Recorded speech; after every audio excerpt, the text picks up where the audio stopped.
ঝুঁকি নিয়েছেন, কিন্তু এটা পরিকল্পিত নেতৃত্ব দেওয়া মুভমেন্ট হয়নি। এটা একটা স্পন্টেনিয়াস মুভমেন্ট ছিল, এটা একটা অর্গানিক মুভমেন্ট ছিল। প্রচন্ড ক্ষুব্ধ মানুষ একত্র হয়ে সামহাউ ইট হ্যাপেন্ড।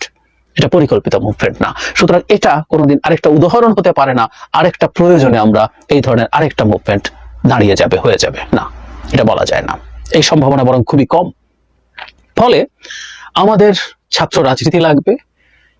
ছাত্র রাজনীতিকে রেখেই সংকটগুলোকে আমাদের সমাধান করার চেষ্টা করতে হবে, এবং ভবিষ্যতের যদি গণতান্ত্রিক বাংলাদেশ তৈরি হয়, সেই গণতান্ত্রিক বাংলাদেশ যদি কন্টিনিউ করতে থাকে, তাহলে অনিবার্যভাবেই ছাত্র রাজনীতিও জাতীয় রাজনীতির মতো শুদ্ধ হতে বাধ্য।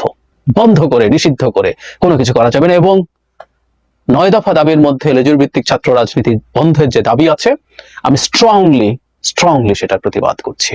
এটা কোনোভাবেই হতে দেওয়া উচিত হবে না। প্রিয় দেশবাসী, আপনারা যেখান থেকে ভিডিওটি শুরু থেকে শেষ পর্যন্ত দেখেছেন, আপনাদেরকে অসংখ্য ধন্যবাদ জানাই।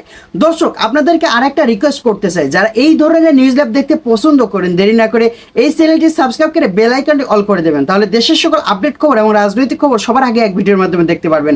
তাহলে দর্শক শ্রোতা সবাই ভালো থাকবেন, সুস্থ থাকবেন। দেখা হবে পরবর্তী নেক্সট কোনো নিউজ অথবা দেশের কোনো আপডেট খবর নিয়ে। আসসালামু আলাইকুম।